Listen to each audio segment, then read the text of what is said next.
안녕하세요, 홍채연입니다. 오늘은 지난 시간에 언급했던 종법에 대해 설명드리고자 합니다. 종법이란 중국 주나라 때 성립했던 종족의 조직 규정입니다. 어떻게 보면 아주 옛날의 중국의 종족 제도이죠.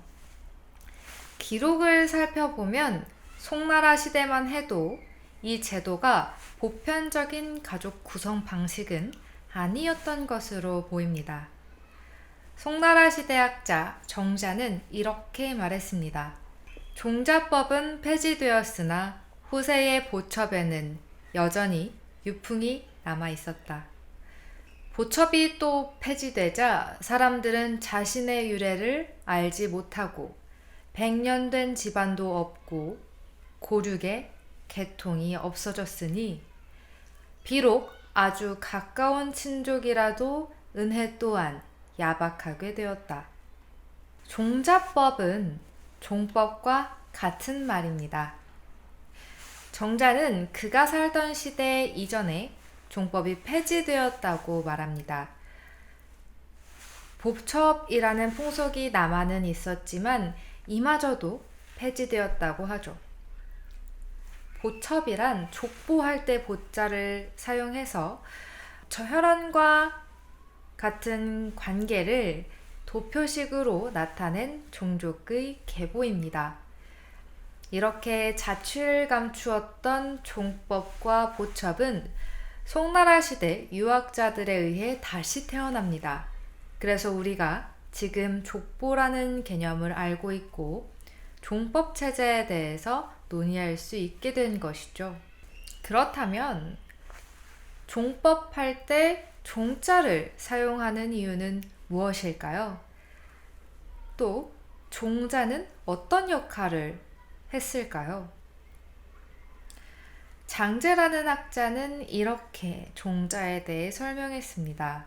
이른바 종이라고 하는 것은 자기의 방친과 형제들이 와서 자기를 높이는 것으로 이 때문에 종이라는 이름을 얻은 것이다 하고, 또 장제는 이렇게 말을 했습니다. 종자라고 말하는 것은 제사를 주관하는 자이다 라고 하였습니다. 종은 지금 한자어를 보면 마루, 원인, 으뜸이라는 뜻부터 제사하다 라는 뜻까지 가지고 있습니다.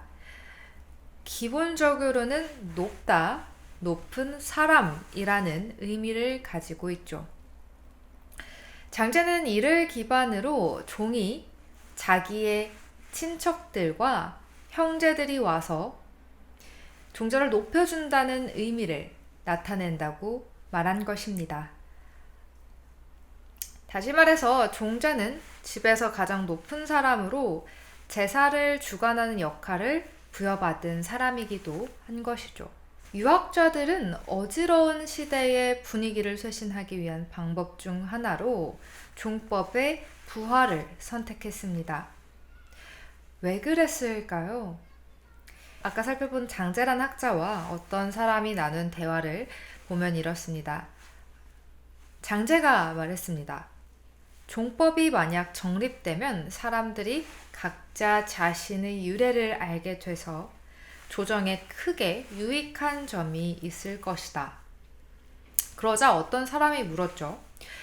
조정에 유익한 점이 무엇인가? 그러자 장제가 이렇게 대답을 했습니다.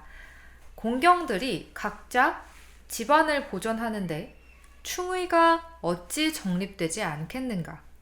충의가 정립되고 나면 조정이 또 어찌 견고하지 않겠는가? 장제는 종법이 정립된다면 사람들이 자신의 유래를 알 수 있다고 말합니다.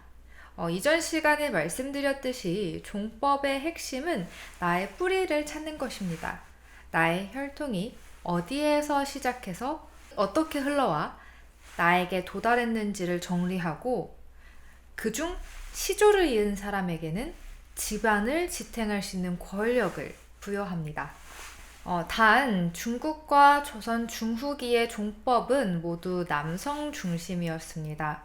지금 우리가 아버지의 성을 따름으로써 내가 저 사람의 자식임을 표시하죠. 이런 것들이 남자의 핏줄을 기준으로 세운 종법의 잔재입니다. 또한 이 때문에 우리는 자연스럽게 가장, 집안의 최고 어른을 아버지라고 생각하게 된 겁니다. 부계 중심의 종법 제도는 근대부터 많은 비판을 받아왔습니다. 아무래도 남성을 중심으로 하다 보니 상대적으로 여성이 존중받지 못했기 때문입니다. 한땐 아들을 낳지 못했던 며느리가 대접받지 못한 현상. 집안에 행사가 있을 때 어머니들은 매번 음식 준비하랴, 청소하랴 힘들어 하시는데 아버지들은 앉아서 술잔을 기울이고 계시던 모습들은 제가 살아오면서 직접 경험했던 한국의 현실입니다.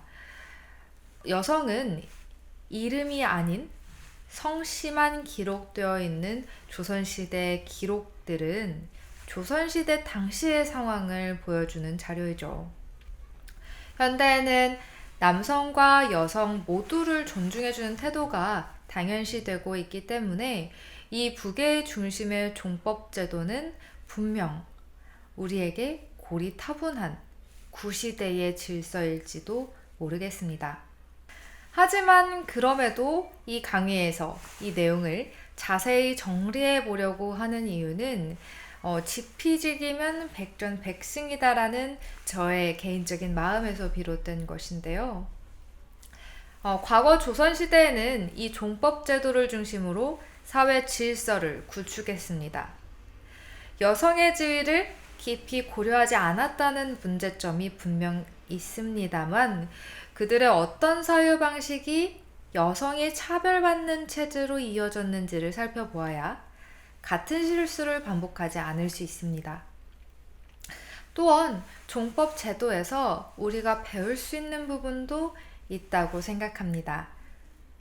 리더를 세우고 그 주변 관계를 정리함으로써 질서를 세우는 방법이 우리가 배울 점이라고 생각합니다. 종법에 대해서는 많은 자료가 있습니다. 저는 그중 주자가래에 인용되어 있는 얘기대전과 주자의 설명을 함께 읽어보면서 종법의 체제는 무엇인지를 한번 살펴보도록 하겠습니다. 조선의 학자들은 이를 바탕으로 종법이란 개념을 익히기 시작했기 때문입니다. 그 내용이 쉽지는 않습니다만 차근차근 그림을 그리며 따라오시면 어느새 그 종법을 세우는 방법이 꽤 재미있다고 느껴지실지도 모르겠습니다. 얘기대전에는 다음의 구절이 있다고 합니다. 별자가 시조가 되고 별자를 계승한 자는 대종이 되며 예를 계승한 자는 소종이 되되 백세토록 채천하지 않는 종이 있고 다섯세가 되면 채천하는 종이 있다. 별자, 시조, 대종, 예, 소종, 채천 등등 어려운 단어들이 굉장히 많이 등장하고 있습니다. 그 중에 먼저 별자가 시조가 된다는 구절에 대한 주의의 설명을 살펴보겠습니다. 군주의 적장자가 세자가 되어 선군의 정통을 계승하니 같은 어머니의 형제 중 그 이하는 모두 종자가 될 수 없다. 그 다음의 적자가 별자가 되니 그 아버지를 사당에 모실 수 없고 또 왕위를 계승한 군주를 종으로 삼을 수도 없다. 그러나 또한 계통이 없을 수 없기에 사망한 후에 대종의 시조로 세워 삼으니 이른바 별자는 시조가 된다는 것이다.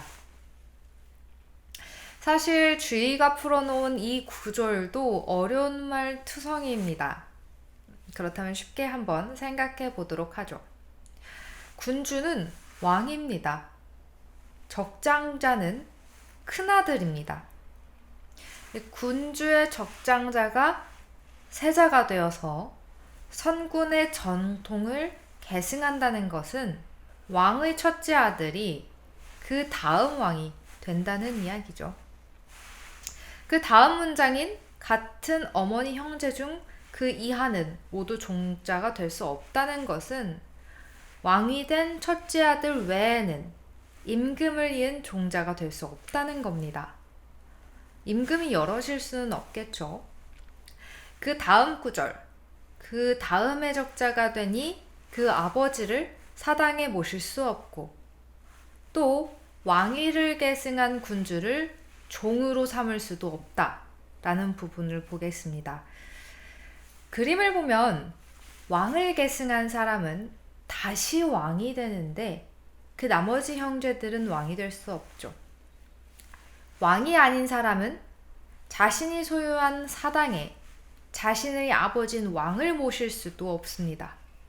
오직 적장자인 그리고 왕이 된 종자인 사람만이 자신의 사당에 왕을 모실 수 있는 거죠. 그렇다고 해서 자신의 형제이자 한 나라의 왕을 자신의 사당에 사적으로 모실 수도 없습니다. 이거 참 진퇴양난입니다. 그렇다면 어떻게 해결했는지 다음 구절을 보겠습니다.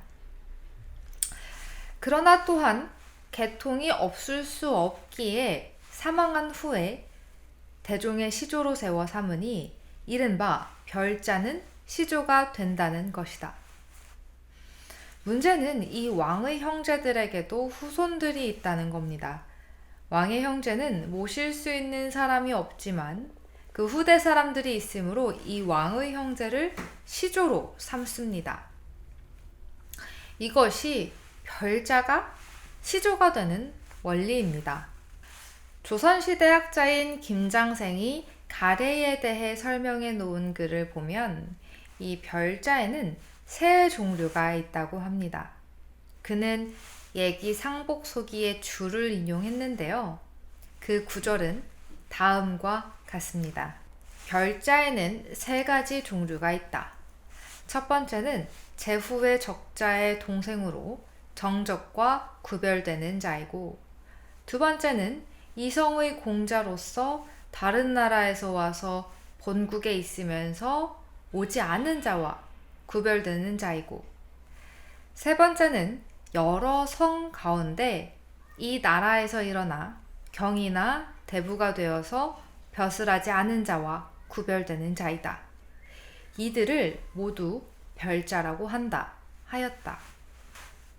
별자라고 할 때의 별자는 구별하다의 의미가 있습니다. 첫 번째는 앞서 설명드린 제후의 큰 아들 외의 다른 아들, 즉 정적과 구별되는 아들입니다. 두 번째는 다른 나라에서 왔고 제후와 성이 다른 공자입니다. 이때 공자라는 말은 귀한 집의 나이 어린 아들을 의미한다고 합니다. 이 공자는 본국에 있는 형제들과 다른 상황에 처했으므로 별자라고 부르는 것이죠. 세 번째는 제후를 도와 나랏 일을 하는 경대부를 의미합니다. 여기서 중국의 정치 시스템을 간단히 설명드리자면 중국은 천자, 황제 아래로 제후, 경, 대부가 있습니다. 황제는 중국 땅 전체에서 가장 높은 사람이죠. 여러 나라를 통틀어 가장 높은 사람입니다.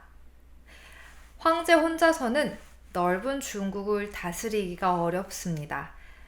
이에 나라별로 제후를 두어 통치하도록 했죠. 이 제후는 한 나라에서 가장 높은 사람입니다. 국왕이라고 생각하시면 될 것 같네요. 이 제후 아래로는, 그러니까 국왕 아래로는 경, 대부 등 여러 지위가 있는데요. 모두 제후를 보필하는 역할을 수행합니다. 이제 예기 상복소기에서는 한 나라를 세울 때부터 경이나 대부가 된 사람은 별자로 지칭한다고 보는 것이죠.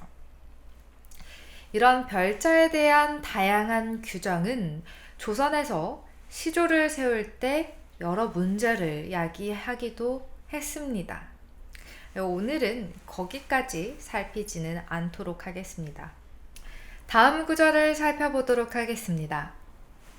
그의 적자가 대를 이으면 대종이 되며 바로 내려가면서 서로 전하여 백세토록 채천하지 않는다. 별자에게 큰아들이 있어서 별자의 대를 이어 또 하나의 종족 집단이 생기면 그것을 대종이라고 부릅니다. 클 대자에 종자 종자를 사용합니다.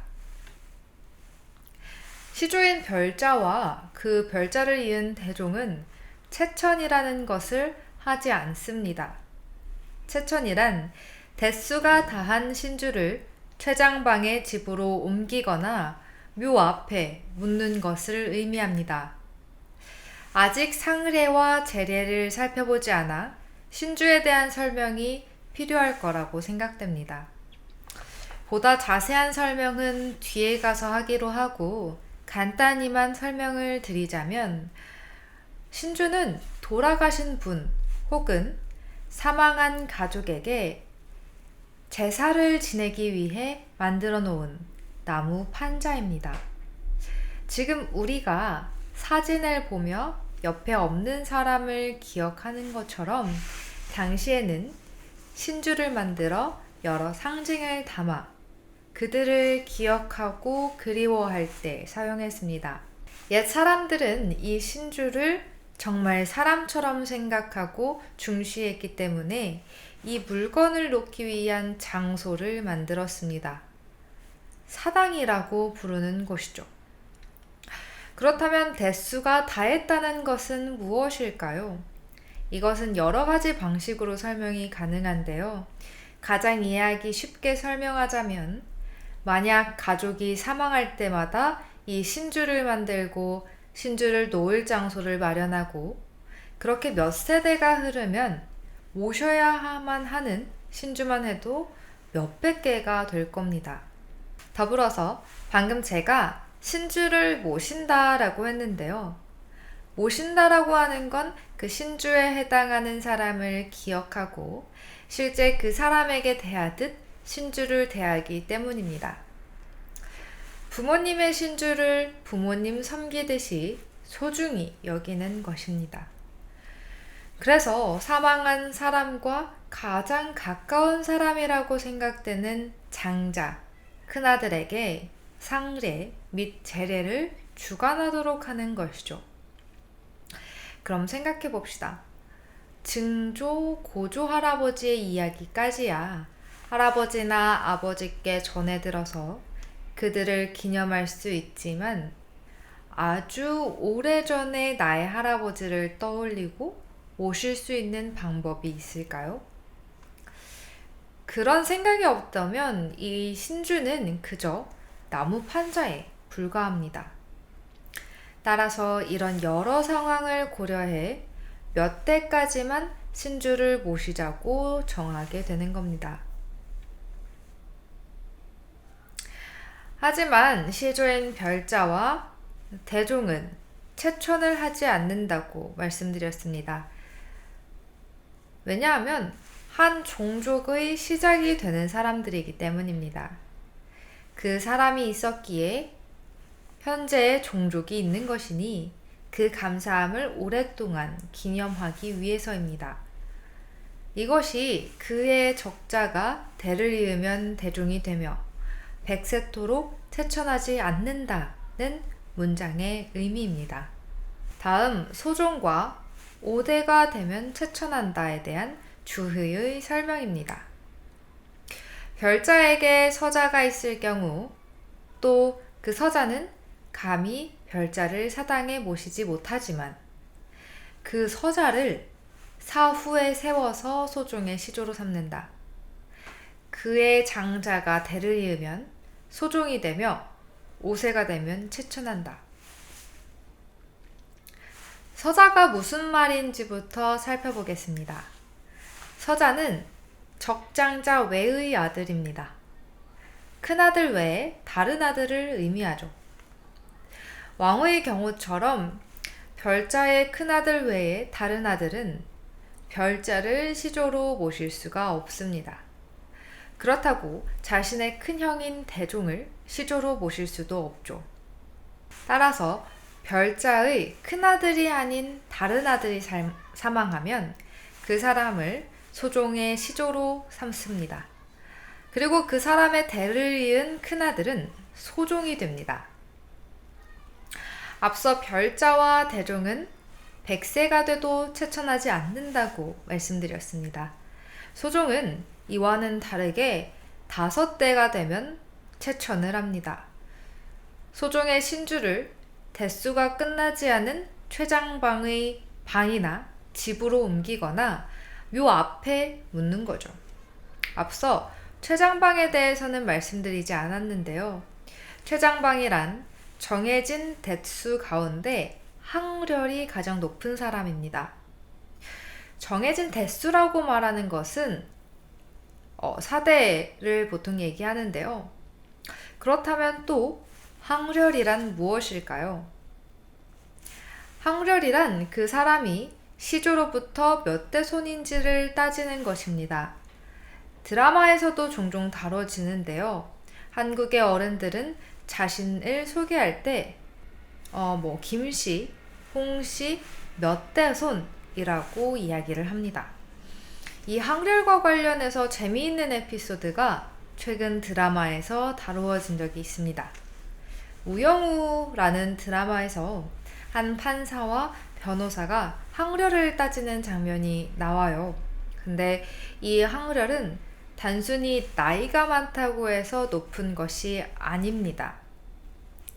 나이가 어려도 학렬은 높을 수가 있습니다. 그 드라마에서 변호사가 판사보다 학렬이 높았고 판사는 이 변호사를 어른으로 대접해야만 했습니다. 그런 장면들이 드라마에 나와요.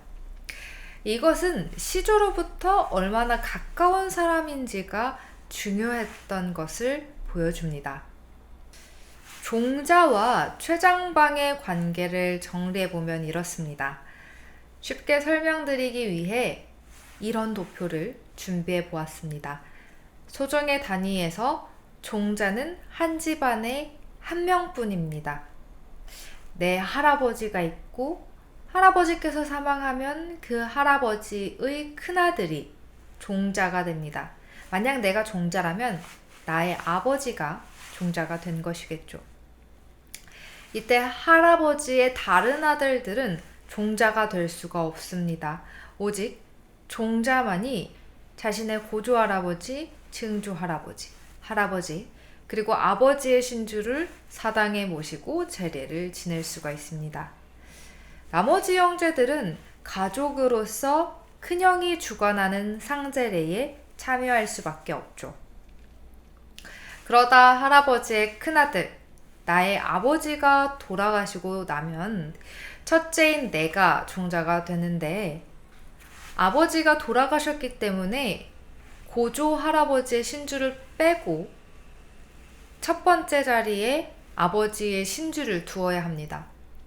그런데 만약 내 아버지의 형제들이 살아있다면 그 아버지 형제들과 고조 할아버지는 아직 사대 관계로 남아있는 것입니다. 따라서 그들이 신주를 모셔가도록 하는 것입니다. 그러나 채천해야 하는 신주와 관련된 사람이 없다면 그 신주는 묘소 근처에 따로 건물을 만들어서 두거나 무덤 앞에 묻습니다. 묘소 앞에 건물을 지을 것인지 혹은 무덤 앞에 묻을 것인지는 후대에도 논란이 되는 부분들입니다.